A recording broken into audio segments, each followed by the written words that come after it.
उसमें हमने पढ़ा था फंडामेंटल राइट्स के बारे में और थोड़ा सा चर्चा किया था हमने ह्यूमन राइट्स के बारे में, जो कि अमेरिका यूएनओ के द्वारा जो जारी किया गया था उसके बारे में 1948 का बात है, जिसमें ह्यूमन राइट्स के बारे में चर्चा किया गया था। आपके बुक में 2 केस स्टडी है, उसको भी आप लोग पढ़ लेना, जिसमें कि चाइल्ड लेबर के बारे में है और एक और है, तो वो दोनों भी आप पढ़ के देखना कि उसमें क्या लिखा हुआ है। ठीक है, अब आज का जो टॉपिक है स्टूडेंट वो है फंडामेंटल ड्यूटीज, यानी कि इसका मतलब हुआ कि जिस तरह से कि हमारे फंडामेंटल राइट्स हैं, मूलभूत अधिकार हैं हमारे, उसी तरह से हमारे मूलभूत कर्तव्य भी है। ठीक है, the fundamental duties were added to the Indian constitution by the 42nd amendment in 1976। Number of fundamental duties were 10 that time. Bharat के संविधान में फंडामेंटल ड्यूटीज को संविधान के 42वें संशोधन के द्वारा जोड़ा गया था, जो 1976 में हुआ था, और उस समय 10 फंडामेंटल राइट्स की बात, ड्यूटीज की बात की गई थी। स्टूडेंट, एक बात तो ये तय है कि अगर हमको कुछ अधिकार मिलते हैं तो साथ में हमारा कर्तव्य भी होता है, दोनों साथ साथ चलते हैं। अधिकार है तो कर्तव्य है। ठीक उसी तरह से जैसे कि हमें अधिकार है सड़क पर चलने का, हम चलें, उसमें कहीं कोई दिक्कत नहीं है, लेकिन ये हमारा कर्तव्य है कि हम हमेशा बाईं तरफ चलें। तो अधिकार और कर्तव्य दोनों साथ साथ चलते हैं। It was thought that rights and duties are both essential. अधिकार और कर्तव्य दोनों जरूरी है for the smooth functioning of society. समाज ठीक से काम करे, इसके लिए अधिकार और कर्तव्य दोनों ही जरूरी है। Unlike the fundamental rights, fundamental duties are not legally enforceable. जिस तरह से कि फंडामेंटल राइट्स को लीगली इन्फोर्स किया जाता है, कानूनी तौर पर उसे लागू किया जाता है, उसी तरह से फंडामेंटल ड्यूटीज को कानूनी तौर पे लागू नहीं किया जा सकता है, इसे नियमों में नहीं बांधा जा सकता है। ये हमारे कंसाइंस पर, हमारे अंतरात्मा पर, हमारे सोच पर छोड़ दिया जाता है कि हमारा क्या कर्तव्य होना चाहिए।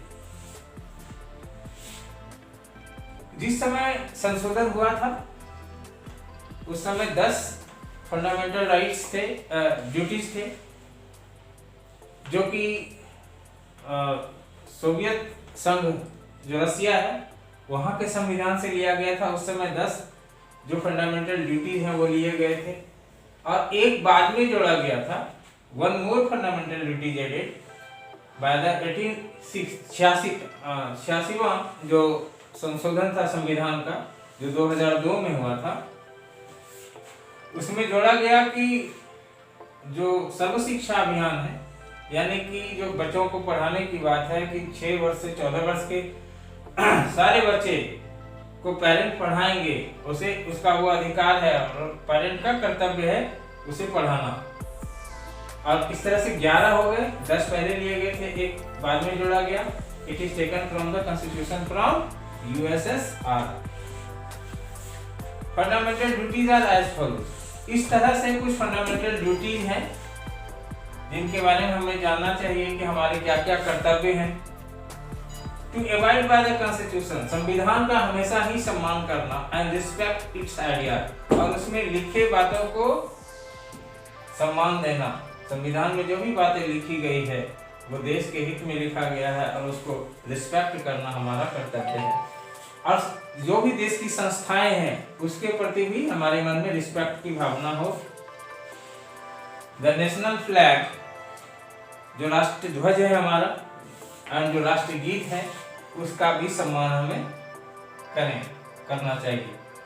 Nobel ideas, national struggle for the freedom.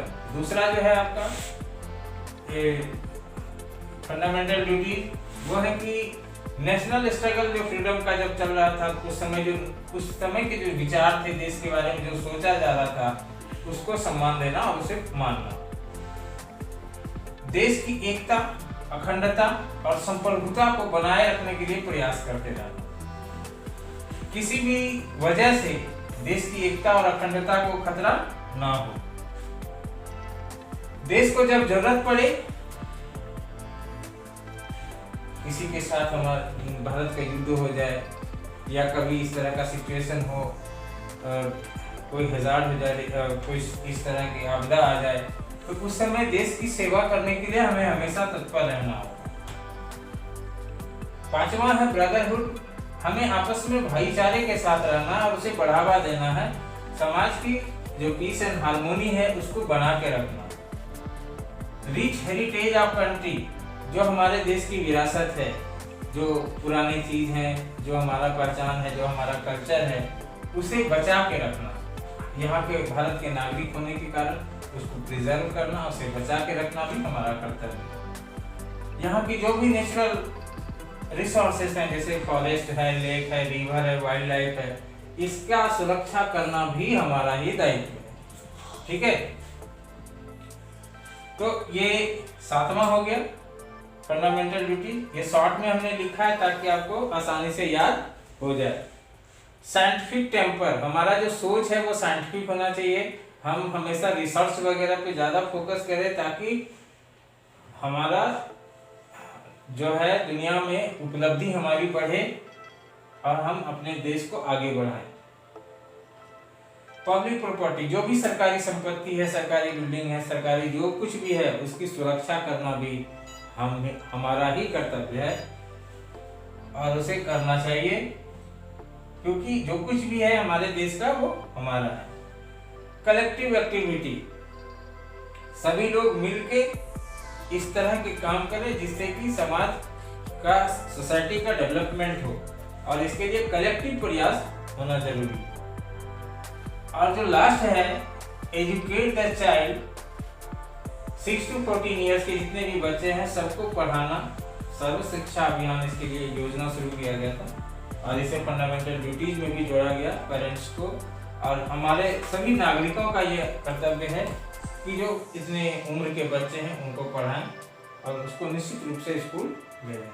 तो इस तरह से ये फंडामेंटल ड्यूटीज जो है ये लास्ट टॉपिक था। हमने बहुत सारा वीडियो इसमें देखे, बहुत सारा टॉपिक बाय टॉपिक मैंने बताने का प्रयास किया ताकि आपको सारा चीज एकदम एक तरफ से समझ में आते जाए। अब ये चैप्टर हो गया खत्म और स्टूडेंट आपका जो ज्योग्राफी का लेसन 2 है वो छूट गया था, उसको हम अगले वीडियो में उसे शुरू करेंगे, या इसके पहले आपको एक्सरसाइज इसका जो भी है क्वेश्चन आंसर ऑब्जेक्टिव सारा चीज बना के हमको दिखाना है। नेक्स्ट डे जब एसएसटी का पीरियड होगा और उसके बाद फिर हम आगे की ओर जो ज्योग्राफी का लेसन 2 है उसको शुरू करेंगे। आप इसी तरह से बड़े ही ध्यान से इसे पढ़ाई को देखिए, क्योंकि अभी जो पीरियड है, अभी जो स्कूल खुलने का कोई निश्चित समय नहीं है और आपका पढ़ाई बाधित ना हो, इसके लिए हम लोग सभी लोग प्रयास कर रहे हैं कि घर बैठे ही आपको सारा चीज़ हम प्रोवाइड कर दें, क्लास के तरह पढ़ा दें, ताकि आपको कहीं दिक्कत ना हो। अगर दिक्कत होता है तो पूछने में कहीं भी संकोच नहीं करना है और जहाँ समझ में नहीं आता है सिर्फ पूछना है। ठीक है स्टूडेंट, मिलते हैं फिर अगले वीडियो में नए टॉपिक के साथ। तब तक के लिए बाय एंड थैंक यू।